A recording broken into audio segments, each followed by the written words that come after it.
So welcome to the Sit Down with Stephen Taylor. Thank you very much for taking out the time and joining us today. Today, it's an honor for me to have one of the oldest people in South Africa, and he still looks younger than me. Hello, I'm Pieter Dirk, Ace, the spokesperson of Tannie Evita.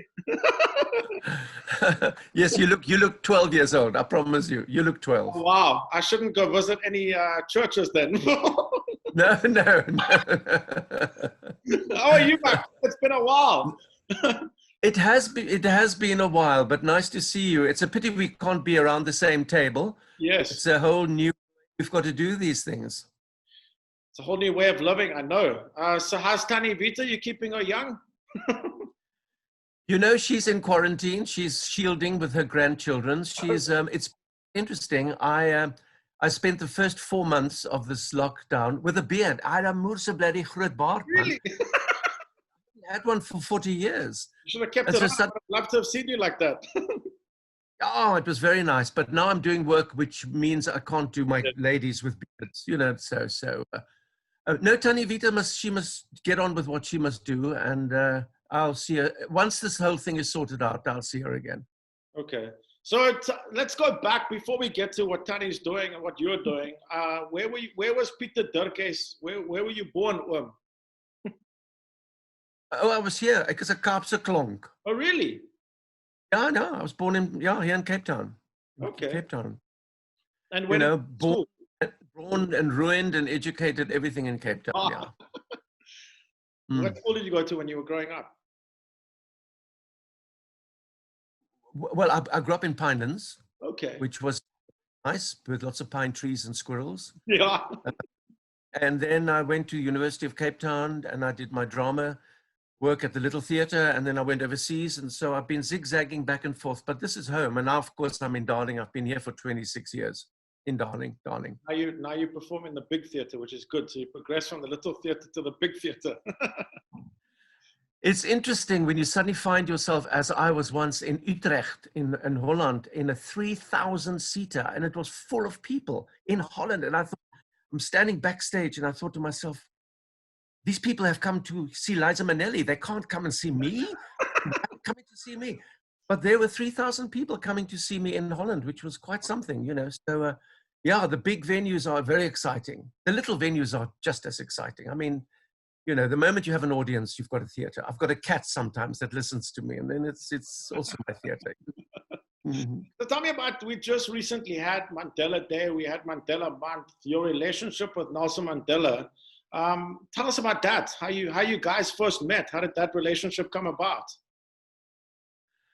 Nelson Mandela, I think the first time he was aware of me was when Winnie took messages from me to him when she visited him in prison. Oh, really? With messages from Evita. And then we started having a correspondence, and then just before the election,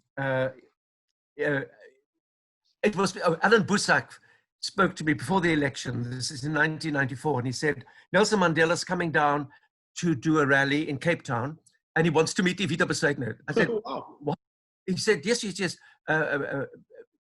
you must bring her. I said, what? No, I must bring her? He said, you know what I mean?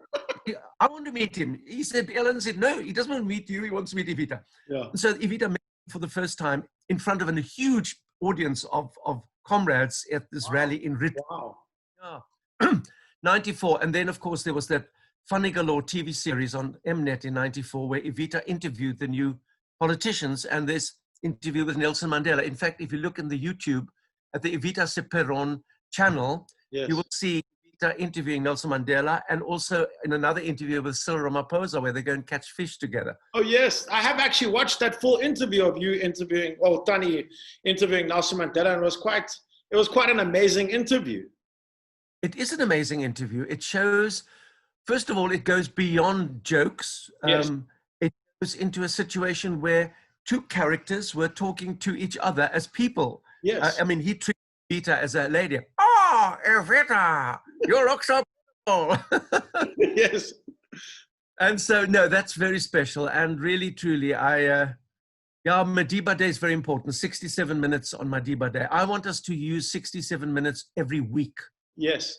Yes. Just one day a year, but every week. Like Women's Day. Why is it just one day in the year? I know. Every day is Women's Day. Every day is Youth Day. You know, I'm worried about this sort of window dressing on a day where suddenly everything is like, you know, gender-based violence. We must, and then they move on to something else. It's nonsense. It must be they call it clearer. trends. They call it a trend. Like it comes today and it's gone tomorrow. It's a trend. Yeah, I hate that. I don't like that. I agree with you. No, I hate it. I hate it too, and I don't think it makes any sense because people don't understand that all these things happen in your own environment.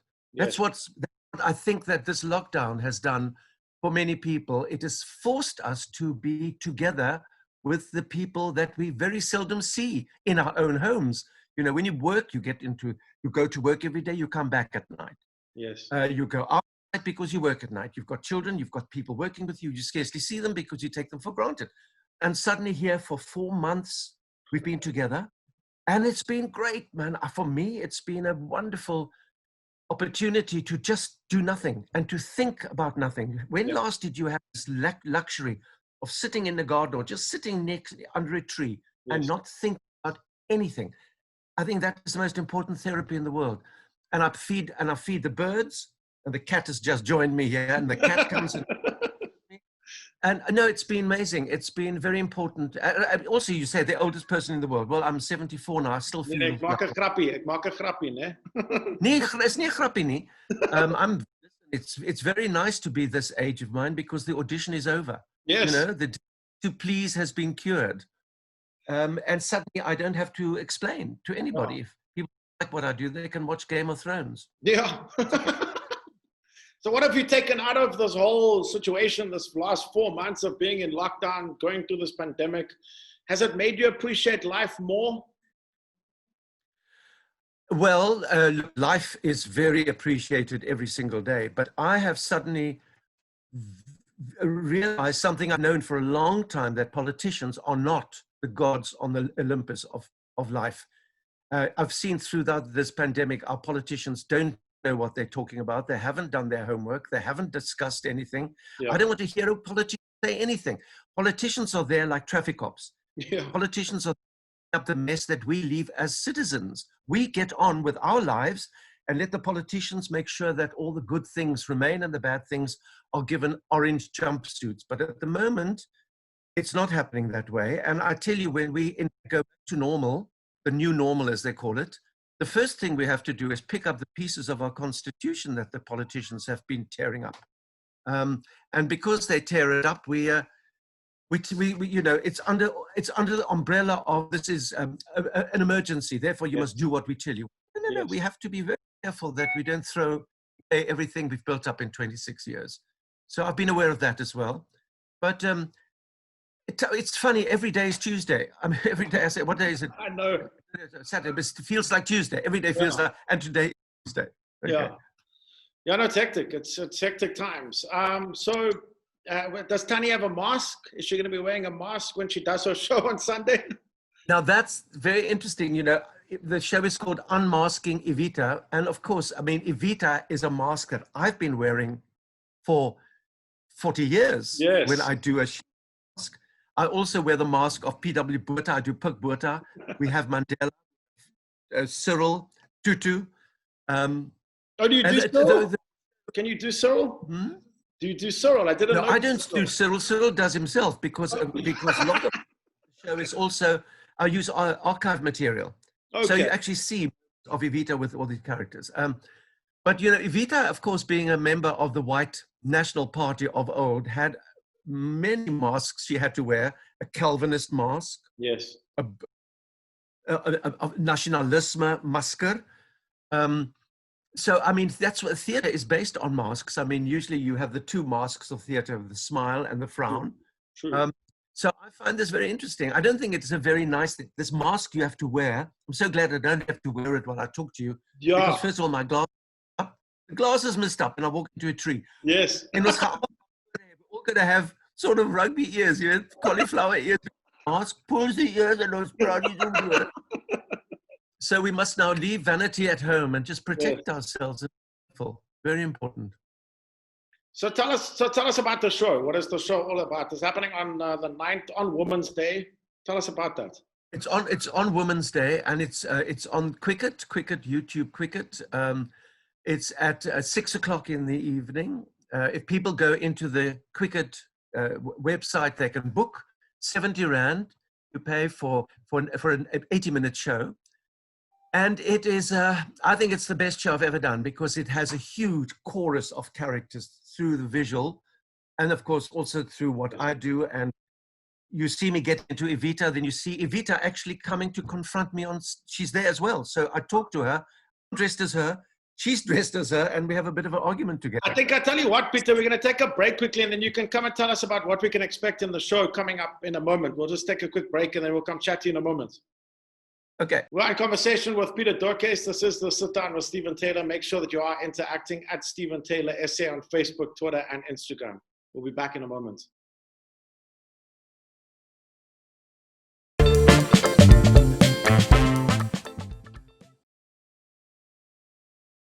So welcome back to the Sit Down. We are in conversation with Pieter Dirk. Can you hear me there, darling? Can you hear me there? I can hear you. I can hear you. Yeah.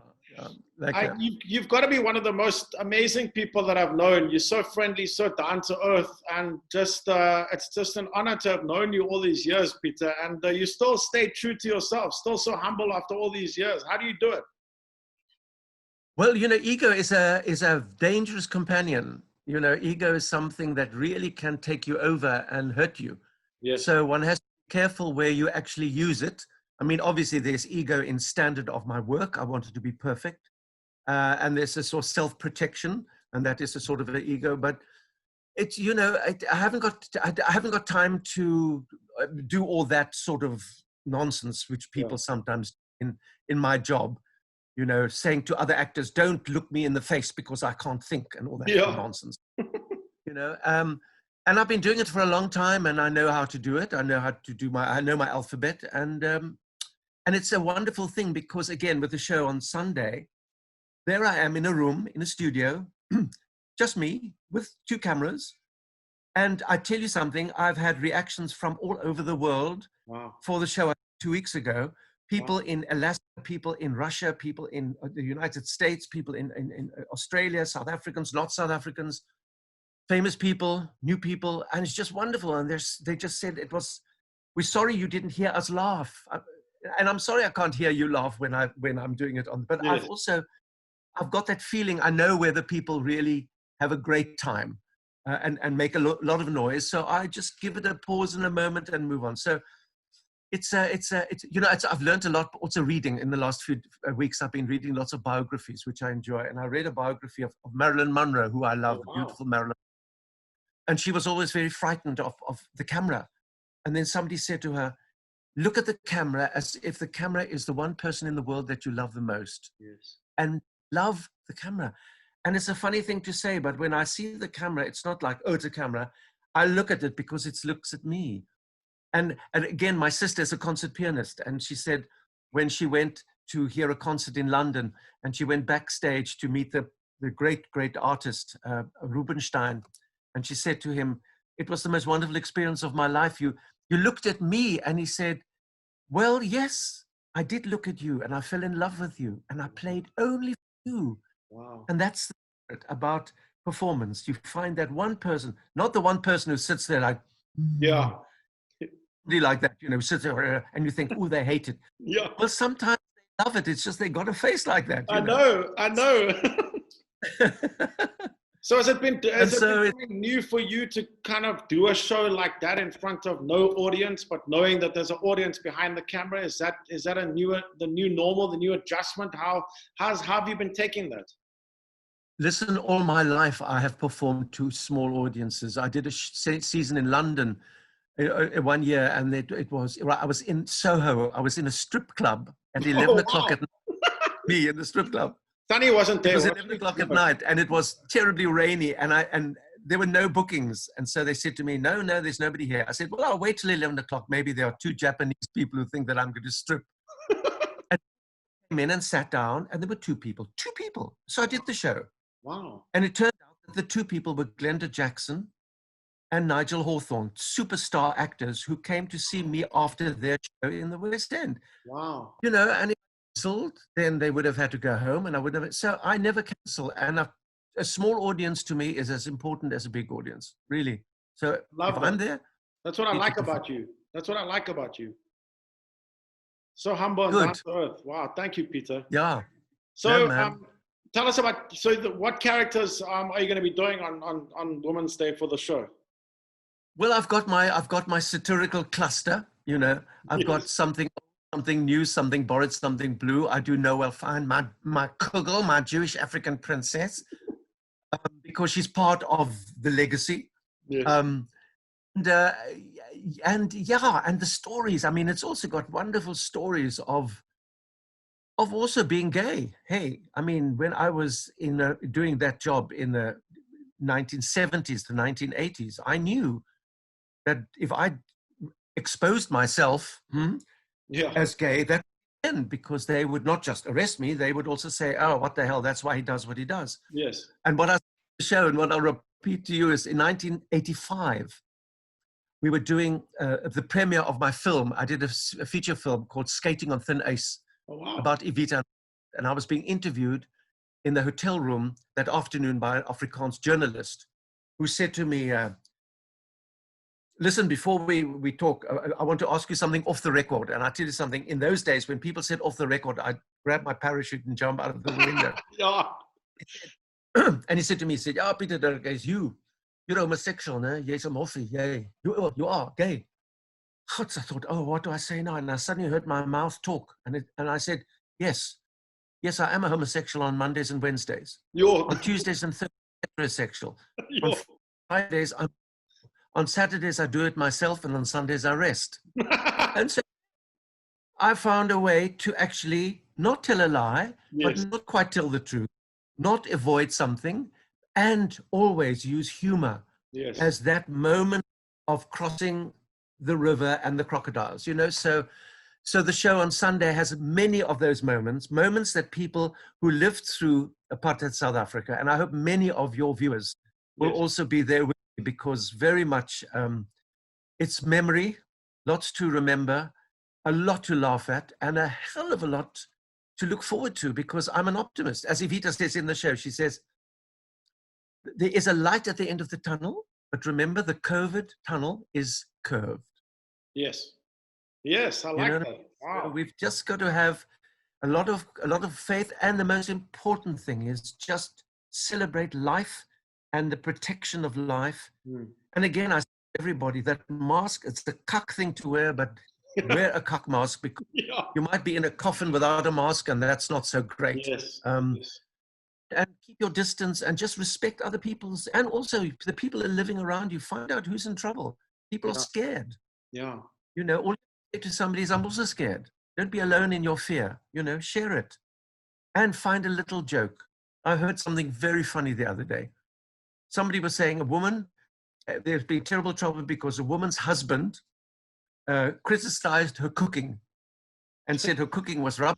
This woman was so angry she wanted to hit him. And then suddenly she thought, I can't hit him, he's my husband, I should love him. And she said, but I've had this insult and now too much. And so she phoned up the hospital and she said, my husband is showing symptoms. And so they came to fetch him and they put him in quarantine for 14 days. So wow. Wow. She's rid of him for 14 days. Gee whiz. I thought that was very funny. So there are some crazy things that we're doing as well, you know. And let me tell you, to have a whole country without a cigarette and without a glass of wine is cruel. I know. Nonsense. It's nonsense. So they must stop this nonsense. We must all start growing grapes. Growing grapes, or what did somebody say? Oh, pineapples. Yes. Everybody's buying pineapples. And pineapple beer. Yeah, that's what. So, Tannie Evita, well-known woman in society in South Africa. We've got Women's Day. We've got Women's Month. As you say, you want that every day. How important is having somebody like Tannie Evita in our society, even now during this time?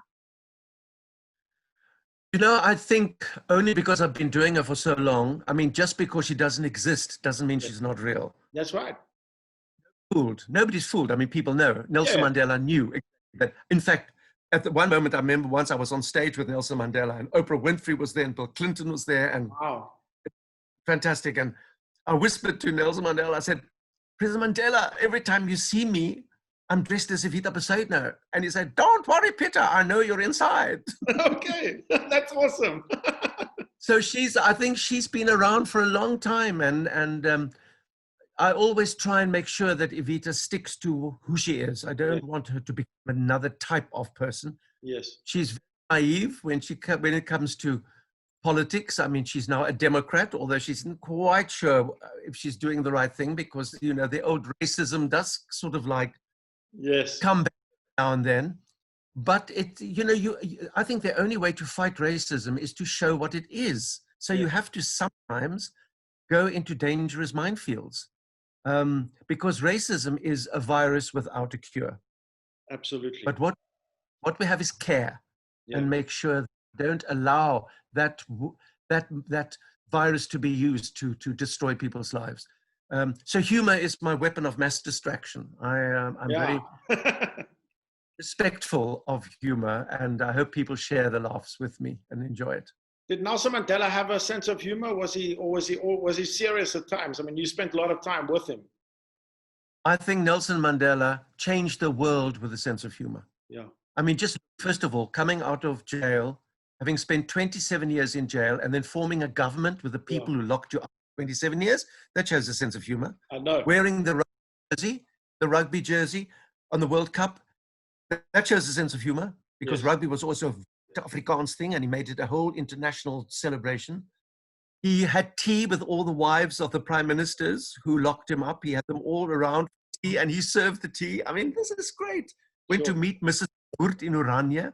And the fact that he loved Evita, he would say, oh, Evita, you look so beautiful. And I mean, the great sense of humor, knowing how important humor was to actually reach into the hearts of people, mainly people who were frightened, mainly white people frightened of black people, women frightened of men, children frightened of adults. All these combinations can really be not healed completely, but certainly be treated with humor and with a smile and with a hug, a virtual hug in this case. Yes. On that note, Peter, I think let's end it there. But where can people get tickets for your show on Sunday? Well, on Sunday, it's at Quicket, Quicket, Q-U-I-C-K-E-T, Quicket, look at the website. And you can book your ticket and book your show, see the show, 6 o'clock Sunday, it'll be there. And also later on in the week, you can always download in the week as well. And I'll be doing another one on Heritage Day, and maybe another one on Reconciliation Day. I try and take these public holidays also to focus on why we are having a public holiday. I love that. And just to everybody to say, listen, come on, you know, Shakespeare, as a matter of interest, spent 78 months in lockdown. Wow. Because of the 78 months. But look what he did. He wrote such great plays. So write a play. Okay, no, Peter, thank you, my friend. Thank you so much. I appreciate it. Thank you. Okay, man. Pleasure. We'll chat soon. Take care. God bless. Thank you. Okay. Bye. Thank you, man. Nice to talk to you. See you soon. Okay.